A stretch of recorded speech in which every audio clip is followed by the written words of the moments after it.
kasih atas kesediaan teman-teman karena telah bersedia mampir di video kami. Sebelumnya perkenalkan, nama saya Amelia Puji Lestari dari kelas 11 MIPA 5 SMA Negeri 1 Wirasari. Di dalam video ini, saya dan kelompok saya akan membawakan presentasi mengenai bab prinsip ekonomi dalam syariat Islam. Saya adalah salah satu anggota dari kelompok 3. Nah, berikut ini adalah perkenalan dari kelompok 3 yang lainnya. Assalamualaikum warahmatullahi wabarakatuh. Perkenalkan, nama saya Arga Gas Pratama, absen 4 dari kelas 11 IPA 5. Perkenalkan, nama saya Fendi Zafadillah dari kelas 11 MIPA 5, nomor absen 16. Perkenalkan, nama saya Ita Lutfita Sari, nomor absen 18 dari kelas 11 MIPA 5. Pada materi kali ini, kita akan membahas tentang bab prinsip ekonomi dalam syariat Islam. Dalam bab ini, kita akan sering bertemu dengan kata muamalah. Nah, apa sih muamalah itu? Dan apa saja contohnya dalam kehidupan kita sehari-hari? Simak penjelasan berikut ini. Muamalah merupakan salah satu bagian yang tak dapat dilepaskan dari kehidupan kita. Muamalah sendiri memiliki arti tukar-menukar barang atau sesuatu yang memberikan manfaat. Bentuk-bentuk muamalah dibagi menjadi 5, yaitu jual-beli, utang piutang, sewa-menyewa, qirot, dan musaqah. Dalam video presentasi kali ini, kelompok kami, yaitu kelompok 3, mendapat bagian untuk menjelaskan bab tentang sewa-menyewa dan qirot. Sewa-menyewa di dalam bahasa Arab disebut dengan ijarah. Secara etimologi, arti kata ijarah yaitu upah atau sewa. Menurut terminologi agama, yaitu memberikan suatu benda kepada orang lain untuk mengambil manfaatnya dengan ketentuan dengan orang yang menerima benda itu memberikan imbalan sebagai bayaran penggunaan manfaat barang yang dipergunakan. Hukum sewa-menyewa menurut ulama fikih, mereka menyatakan bahwa hukum asalnya adalah diperbolehkan atau mubah. Hal ini karena sewa-menyewa mempunyai peran penting dalam kehidupan manusia, yakni untuk meringankan salah satu pihak dan saling meringankan antar sesama, serta termasuk salah satu bentuk kegiatan tolong-menolong yang dianjurkan oleh agama. Syarat sewa-menyewa, yang pertama, penyewa dan yang menyewakan sudah dewasa. Yang kedua, penyewa dan yang menyewakan berakal sehat. Ketiga, penyewa dan yang menyewakan bebas dalam bertindak, dalam arti tidak dalam paksaan. Yang selanjutnya, barang yang disewakan hendaknya bermanfaat, halal, dan diketahui jelas oleh kedua belah pihak. Kemudian, rukun sewa-menyewa. Yang pertama, orang yang menggunakan jasa baik dalam bentuk tenaga atau benda yang kemudian memberikan upah atau jasa tenaga atau sewa dari jasa benda yang digunakan disebut pengguna jasa atau mujir. Kemudian, orang yang memberikan jasa baik dengan tenaganya atau dengan alat yang dimilikinya, yang kemudian menerima upah dari tenaganya atau sewa dari benda yang dimilikinya, disebut pemberi jasa atau mustajir. Objek transaksi yaitu jasa baik dalam bentuk tenaga atau benda yang digunakan disebut ma'jur. Dan terakhir, imbalan atas jasa yang diberikan disebut upah atau sewa. Dalil sewa-menyewa terdapat di dalam Quran surat Al-Baqarah nomor 2 ayat 233 yang artinya, dan jika kamu ingin anakmu disusukan oleh orang lain, tidak dosa bagimu apabila kamu memberikan pembayaran menurut yang patut. Bertakwalah kepada Allah dan ketahuilah bahwa Allah Maha melihat apa yang kamu kerjakan.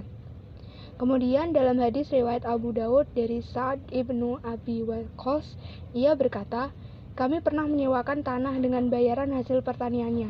Maka Rasulullah melarang kami melakukan hal tersebut dan memerintahkan agar kami menyewakannya dengan emas atau perak.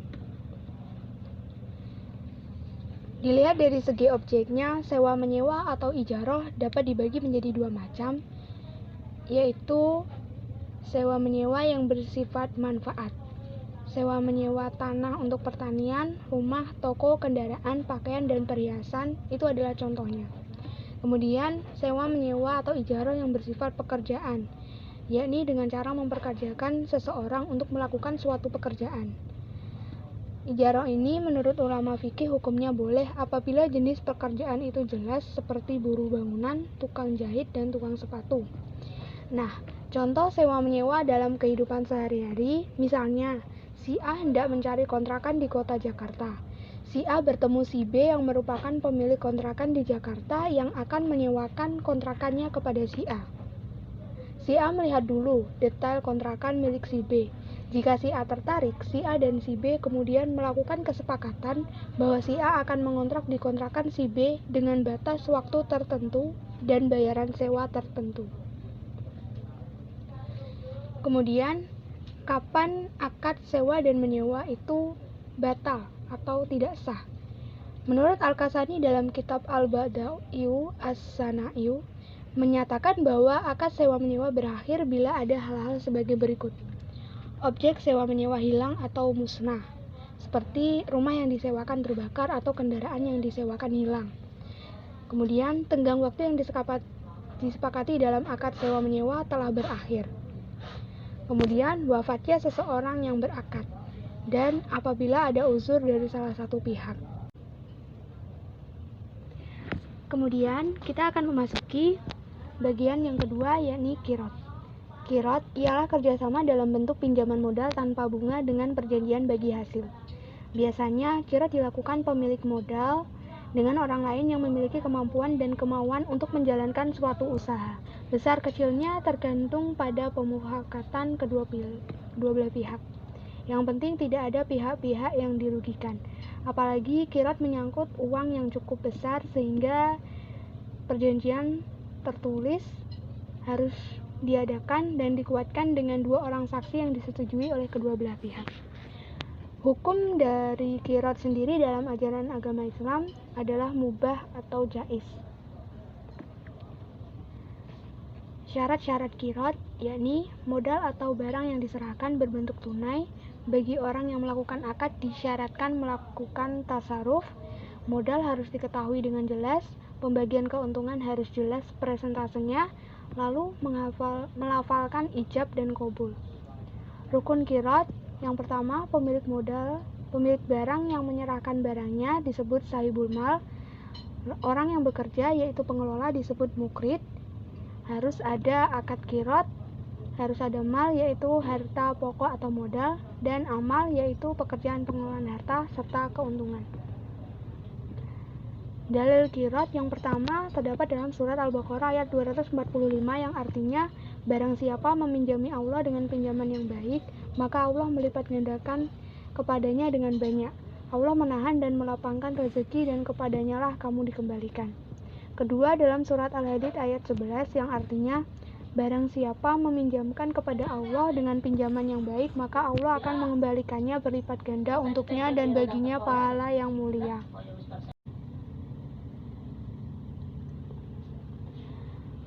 Macam-macam qirad. Qirad dapat dilakukan oleh perorangan dan dapat pula dilakukan oleh organisasi atau lembaga lain dengan nasabahnya. Nah, dalam kehidupan modern, qirad dapat berupa kredit canda kula, KPR, dan KMKP. Kredit canda kula ialah peminjaman modal yang diberikan kepada para pedagang kecil dengan sistem pengembalian sekali dalam seminggu dan tanpa tanggungan atau jaminan. Biasanya kredit canda kula dilakukan oleh KUD. Kredit jenis ini bertujuan untuk membantu masyarakat kecil agar dapat memiliki jenis usaha tertentu. Misalnya menjual makanan ringan atau usaha lain yang memerlukan biaya yang relatif ringan. Nah, dengan cara inilah diharapkan mereka pada saatnya nanti dapat terangkat dari masyarakat prasejahtera menjadi masyarakat sejahtera dan tidak menggantungkan nasibnya kepada orang lain. Kemudian yang kedua, KPR atau kredit kepemilikan rumah. KPR bertujuan untuk membantu masyarakat yang belum memiliki rumah. Bank menyediakan fasilitas berupa perumahan dari yang bertipe sederhana sampai yang mewah. dan masyarakat yang berminat untuk memiliki rumah tersebut diwajibkan membayar uang muka yang besarnya bervariasi, sesuai dengan tipe yang diinginkan. Selanjutnya, pada jangka waktu tertentu, orang itu membayar angsuran sesuai dengan perjanjian yang dibuat oleh kedua belah pihak. Dengan demikian, diharapkan masyarakat tidak terlalu berat untuk memiliki sebuah rumah. Kemudian, KMKP atau kredit modal karya permanen.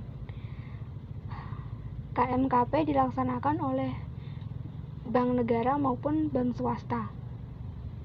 Pada saat ini, kredit semacam ini sudah tidak ada. Yang ada sekarang adalah KUK atau kredit usaha kecil. Kredit ini hanya melayani masyarakat yang sudah mampu sehingga lebih bersifat pengembangan usaha yang sudah ada. Oleh sebab itu, sasaran yang dibina juga cukup terbatas. Contoh tirat dalam kehidupan sehari-hari, misalnya bank muamalat yang memiliki prinsip-prinsip kerjanya berdasarkan syariat Islam, yaitu bentuk peminjaman modal tanpa sistem bunga atau riba dengan perjanjian bagi hasil. Seorang nasabah yang menyimpan uangnya di bank muamalat, ia mengadakan akad dengan pihak bank seperti kirot. Berikut ini adalah sumber atau referensi yang kami gunakan untuk melengkapi materi bab tentang sewa menyewa dan kirot dalam presentasi kali ini. Sekian presentasi dari kami dalam Quran Surat Al-Maidah nomor 5 ayat 2. Allah berfirman, dan tolong menolong kamu dalam kebajikan dan takwa, dan jangan tolong menolong dalam berbuat dosa dan pelanggaran, dan bertakwalah kamu kepada Allah Subhanahu wa Ta'ala. Sekali lagi kami ucapkan terima kasih bagi yang telah menonton sampai akhir. Sekian presentasi dari kelompok 3. Kami akhiri. Wassalamualaikum warahmatullahi wabarakatuh.